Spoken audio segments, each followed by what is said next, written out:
11 апрелдеги шайлоо жана референдум жарандардын биометрикалык маалыматтарын автоматтык эсептөөчү урналар сыяктуу жаңы технологияларды колдонуу менен өтүшү шайлоонун таза, ачык айкын болушун шарттады. Бул тууралуу добуш берүү жараянына байкоо салган жамааттык коопсуздук келишим уюмунун өкүлдөрү бүгүн маалымат жыйында билдирди. Уюмдун өкүлүнүн айтымында шайлоого катышуу босогосу 37%дан жогору болушу, ал эми конституцияга өзгөртүүлөрдү колдогондордун пайызы дээрлик 80%га жакындашы атуулардын шайлоого жоопкерчилик менен мамиле кылгандыгынан кабар берет. Байкоочулар борбордук жана аймактык шайлоо комиссиялары добуш берүүгө мыкты даярдык көргөнүн айтты. Международные наблюдатели парламентской ассамблеи Жамааттык коопсуздук келишим уюмунун парламенттер ассамблеясынын эл аралык байкоочулары добуш берүүчүлөр үчүн шайлоо тилкелеринде зарыл болгон бардык шарттар түзүлгөнүн белгилейт. Маалымат каражаттары кыргыз жарандарына референдумдун багыттары, маани маңызы боюнча бардык маалыматтарды берип турду. Ал эми жарышка катышкан тараптар үчүн үгүт иштерин жүргүзүүгө да баарына мүмкүнчүлүк бирдей берилген.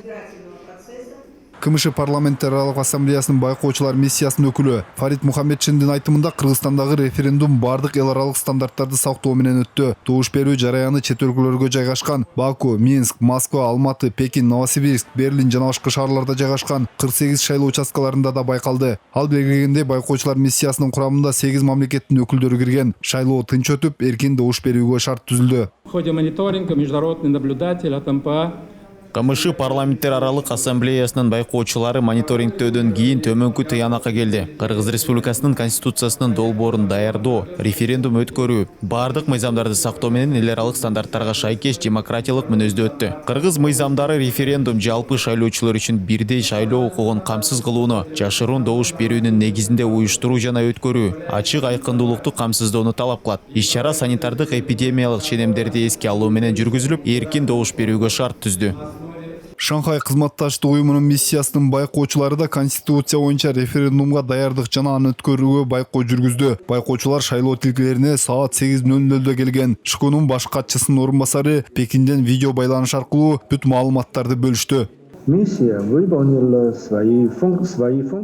өз милдеттенмелерин аткарып, конституция боюнча референдум Кыргызстандын мыйзамына ылайык жана эл аралык милдеттенмелердин негизинде өткөрүлгөнүн билдирет. Ошондой эле миссия референдум ачык, айкын жана легитимдүү болгонун маалымдайт. Күн мурун байкоочулардын мүчөлөрү Бишкек жана Чүй облустундагы шайлоо тилкелерине байкоо жүргүздү. Миссиянын корутундусу жүргүзгөн байкоонун жана чогулган материалдардын негизинде чыгарылды.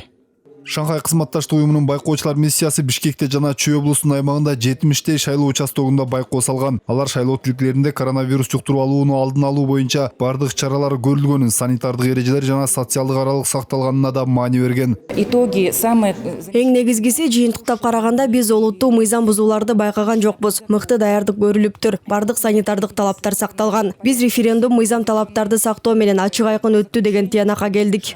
11 апрелдеги добуш берүү жараянына көз салган эл аралык байкоочулар Кыргызстандагы шайлоо эл аралык стандарттарды сактоо менен жогорку деңгээлде өттү деген тыянакка келди. Жалпысынан референдумга катышууга 3.606.201 шайлоочу катталган. Анын ичинен 11 апрелде шайлоого 1.336.754 киши же 37% шайлоочу келди. Референдумга 1 миллиондон көбүрөөгү 79,23% макул десе, 13,66% киши каршы добуш берген.